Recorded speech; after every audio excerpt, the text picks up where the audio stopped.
Азыр орточо пенсия 6248 сомду түзөт. Кудай буйруса, келерки жылы муну дагы көтөрүп беребиз, деди президент Садыр Жапаров министрлер кабинетинин жыйналышында сөз сүйлөп жатып. Ал пенсиялардын базалык жана камсыздандыруу бөлүктөрүн индексациялоо жөнүндө жарлык тууралуу айтып берди.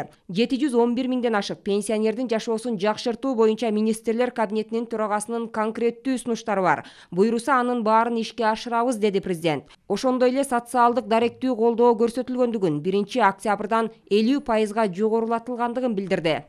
Социалдык даректүү колдоо күчөтүлдү. 1-октябрдан 50%-га жогорулатылды. Буга чейин колдоруна 4000 сом алышса, эми 8000 сомдон алышты. 1-январдан тартып дагы көтөрүлөт. Ден соолугунан мүмкүнчүлүгү чектелген жарандар 1 топтогулар 4000 сомдон 8000 сомго чейин көбөйдү. 2 топтогулардыкы 3300дөн 6600 сомго жогорулатылды. 3 топтогулар 2700дөн 5400 сомго жогорулатылган жөлөк пулдарды алышат. Тоголок жетим балдар мурда 2000 сомдон алышса, азыр эми 6000 сомдон алышат. Же 3 эсеге көбөйтүлдү. Буюрса, 1-февралда 98296 адам жакшы пособияларды колдоруна ала башташат.